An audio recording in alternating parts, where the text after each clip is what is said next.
Bush's foreign policy crumbles. His knees are sore, blessed from the strain of continuous prayer.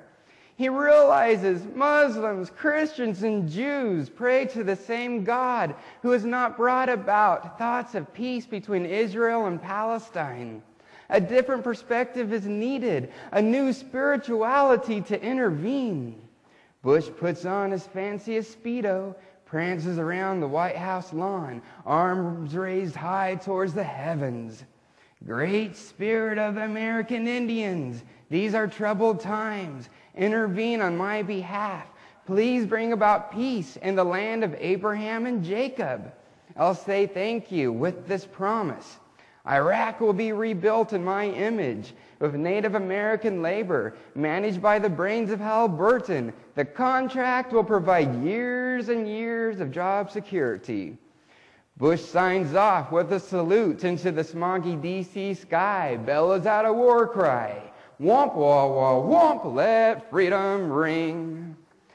Luckily for Bush, the Great Spirit has been lonely, his wisdom replaced by the bottled nickel slots and middle-class white New Agers. Now, Yasser Arafat eats a couple of Nestle Toll House chocolate chip cookies, drinks a warm glass of milk, and puts in earplugs. Finally, he falls asleep amongst the noise of his compound being brought to rubbish. His dreams take him to a new time of new beginnings in American history. He visions himself leading the fight for independence. Right when the British are about to surrender, he is awakened by a mighty howl. Yasser Arafat awakens to find himself squished between a wall and a man in a single bed. He recognizes the dark piercing eyes, eagle feathers, long braided black hair, and brown skin from reoccurring roles on the History Channel. Chief Joseph speaks.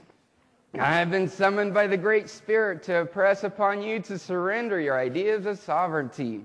Listen to our history. Europeans came across the blue ocean, Spanish to the south, French to the north, British to the east. The powers immigrated peoples of all different walks of life, preachers, families, capitalists, and slaves, to name a few. They all got along because each group valued the message of the gun. A few years later, one group emerged to the European surprise, the United States of America. They preached peace and harmony through unilateral warfare, preventive strikes against Indians, biological warfare, give the Indians smallpox, chemical warfare, turn the Indians into alcoholics.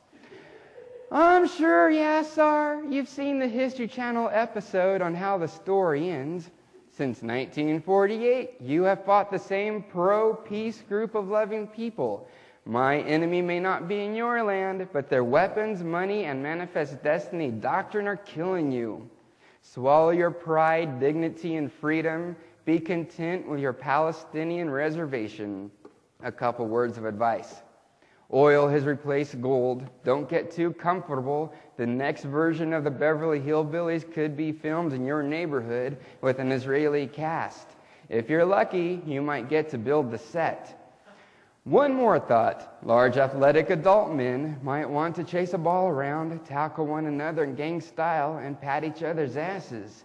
To put the macho back in their actions, they'll call themselves Hamas, Palestinian Islamic Jihad, and Popular Front for the Liberation of Palestine. Copyright these names.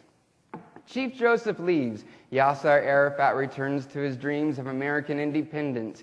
King George III responds to Patrick Henry's speech. Give me liberty or give me death. He calls the words a terrorist manifesto against the British citizens. Right when the British are about to surrender, Yasser is wakened by a loud telephone ring.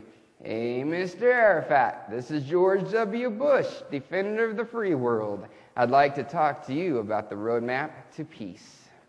There's some trophies